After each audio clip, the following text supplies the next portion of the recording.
अस्सलाम वालेकुम गाइस, क्या हाल है। उम्मीद है सब लोग खैरियत से होंगे। आज की इस वीडियो में हम डिस्कस करते हैं मेक्सिको आने के लिए कितने पैसे चाहिए, कितना खर्चात हो जाता है मेक्सिको आने के लिए, मेक्सिको की टिकट कितने की है और यहाँ पे कौन से और एक्सपेंसेस होते हैं, ये सारा कुछ डिस्कस करते हैं हम आज की वीडियो में।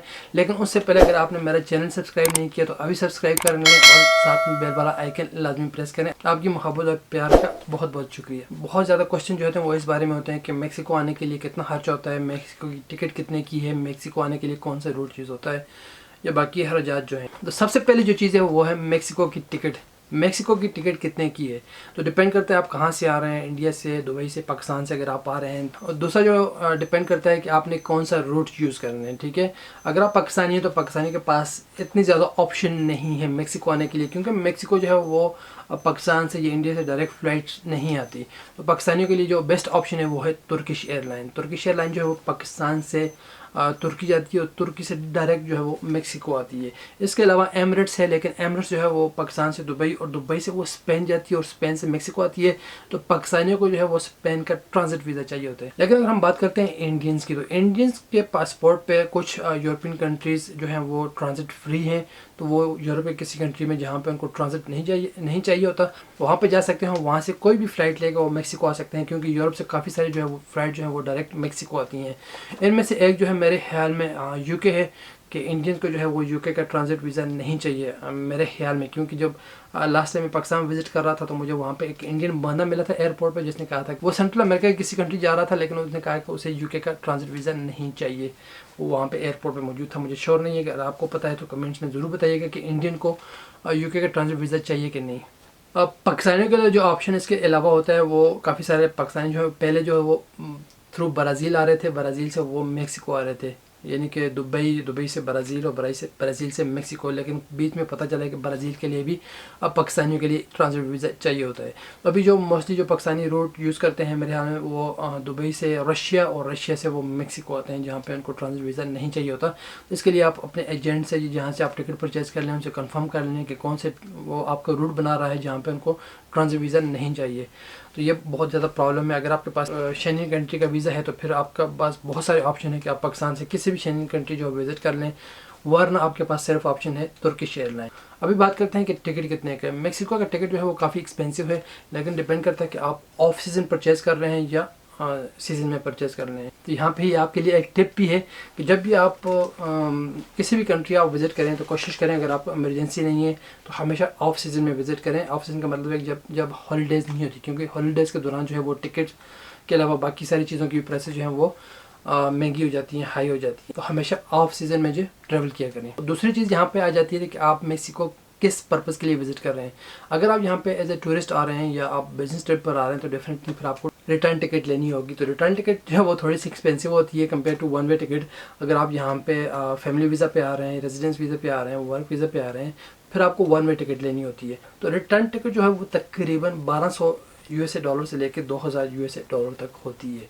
डिपेंड करता है कि आप ऑफ सीज़न है कि सीज़न में आ रहे हैं। ठीक है, लेकिन जो इसकी एवरेज जो है वो 1200 से लेके 2000 यूएसए डॉलर के दरमियान है।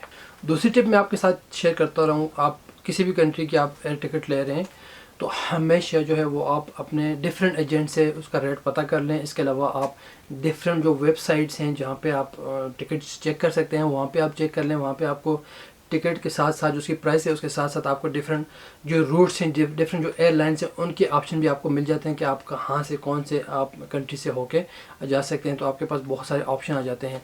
लेकिन जो परचेज़ करते हैं तो परचेज़ हमेशा जो है वो आप डायरेक्ट जो एयरलाइन है उसकी वेबसाइट से परचेज़ करें, या एयरलाइन का ऑफिस अगर आपके पास करीब है तो उससे परचेज़ करें।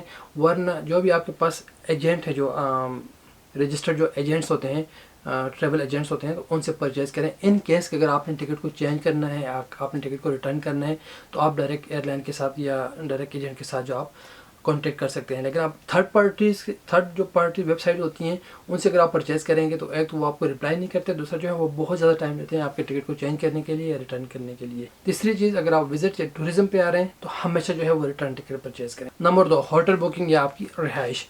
अगर आप यहाँ पे टूरिज्म के लिए आ रहे हैं तो फिर तो आपको यहाँ पे होटल की बुकिंग लाजमी है, क्योंकि आपने इमिग्रेशन में बताना होता है कि आप यहाँ पे टूरिज़म के लिए आ रहे हैं और आपने जिस सिटी में स्टे करना होता है वहाँ पे आपने होटल की बुकिंग की होती है।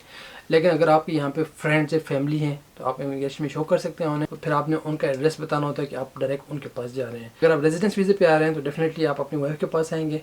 वर्क वीज़े पे आ रहे हैं तो आप किसी को जानते होंगे या आपके एम्प्लॉयर ने आपकी रेजिडेंस के लिए यहाँ पे कुछ बंदोबस्त किया होगा। खर्चे की बात करते हैं कि होटल अगर आप बुक करते हैं तो कितने का पड़ता है आपको। होटल डिपेंड करता है कि कौन से सिटी में है, डिपेंड करता है कि आप ऑफ सीज़न में आ रहे हैं कि सीज़न में आ रहे हैं कि हॉलीडेज़ में। आपको पता है कि हर चीज़ की प्राइस जो है वो हाई हो जाती है। इस तरह होटल भी जो है वो काफ़ी एक्सपेंसिव हो जाते हैं हॉलीडेज़ के दौरान। एवरेज जो ऑन एवरेज बात करते हैं कि यहाँ पे होटल की जो प्राइसेस है वो तकरीबन 25 यूएसए डॉलर से स्टार्ट होती है और अप टू 60-70 यूएसए डॉलर है। डिपेंड करता है कि किस टाइप का होटल आप पसंद करते हैं, ठीक है। 3 स्टार, 4 स्टार, 5 स्टार, फिर आप $60 से भी ऊपर चले जाएंगे। लेकिन कम से कम अगर आप हॉस्टल में भी गुजारा कर सकते हैं तो आपको $15 में भी यहाँ पे रूम मिल जाएगा। अगेन डिपेंड करता है कि कौन सी सिटी में आप जाना चाहते हैं। लेकिन आप यहाँ पे फ्रेंड्स फैमिली हैं तो फिर आपकी रिहाई जो है वो फ्री होगी। तीसरी चीज़ है जिसका खर्चा होता है वो है खाना पीना, यानी कि फूड। मेक्सिको में जो खाना है वो कंपेयर टू अदर कंट्रीज जो है वो बहुत ज़्यादा सस्ता है। यहाँ तक अगर हम किसी रेस्टोरेंट की बात करते हैं तो रेस्टोरेंट डिपेंड करता है कि आप किस टाइप के रेस्टोरेंट में जाना पसंद करते हैं। तो वहाँ पे डेफिनेटली खाना थोड़ा सा महंगा होता है, लेकिन नॉर्मली जो रेस्टोरेंट होते हैं वहाँ पे खाना सस्ता होता है। अगर हम बात करते हैं स्ट्रीट फूड की तो बहुत ज़्यादा सस्ता है। अगर हम बात करते हैं कि आप खुद खाना बनाना जानते हैं, बाज़ार से सब्ज़ी वगैरह दाल वगैरह लेके खाना बना लेते हैं, तो फिर यहाँ पे खाना बहुत ज़्यादा सस्ता है। नॉर्मली अगर आप यहाँ पे स्ट्रीट फूड खा सकते हैं तो फिर आपको $1 में अच्छे खासे ताको मिल सकते हैं। ट्रांसपोर्टेशन भी मेक्सिको में जो है वो काफ़ी सस्ती है। जहाँ पे हम बात करते हैं लोकल जो बसेस हैं, लोकल जो टैक्सीज़ हैं, तो वो बहुत ज़्यादा सस्ती हैं कंपेयर टू अदर कंट्रीज़। अगर आप किसी टाउन में मूव करते हैं तो वहाँ पे जो बस से लेट्स सपोज अगर हम मेक्सिको सिटी की बात करते हैं वहाँ पे हमारे पास मेट्रो अवेलेबल है। मोंटेरे में भी मेट्रो है, काफ़ी सस्ती है। मेक्सिको की जो मेट्रो है वहाँ पे जो उसका टिकट है वो 5 पेसो है, यानी कि तकरीबन 25 सेंट्स बनते हैं वन वे।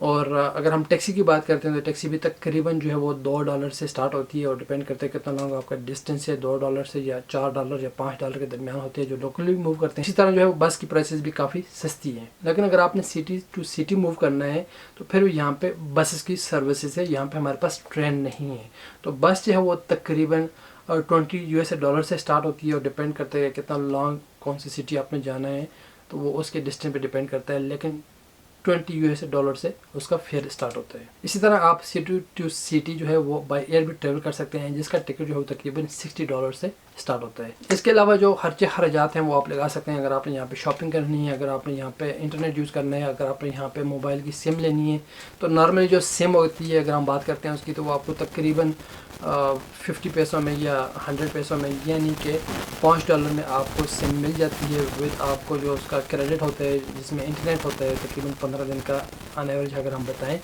1.5 GB तक आपको इंटरनेट मिल जाता है $15 में नहीं, सॉरी $5 में 15 दिन के लिए।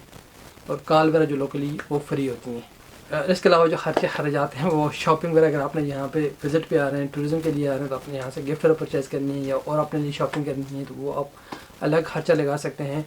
और इसके अलावा जो खर्चे खर्चात हैं वो डिपेंड करते हैं आप पे कितने पैसे आप खर्च करना चाहते हैं। और अगर आप यहाँ पे सिर्फ वन वे आ रहे हैं, यानी कि आप फैमिली वीज़े पे आ रहे हैं, तो फिर आपका जो सारा खर्चा होता है वो आपका टिकट होता है, और टिकट जो मेक्सिको का है वो काफ़ी एक्सपेंसिव है। इसके अलावा अगर आपके ज़हन में कुछ और ऐसा खर्चा है जो आप बता सकते हैं तो मुझे कमेंट्स में ज़रूर बताइएगा।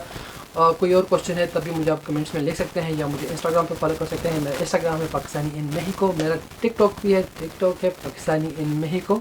इस तरह हमेशा दुआ में याद रखिएगा। आपकी प्यार और मोहब्बत का बहुत बहुत शुक्रिया। अपना बहुत सारा ख्याल रखें। इंशाल्लाह मिलते हैं नेक्स्ट वीडियो में, तब तक के लिए अल्लाह हाफ़िज़।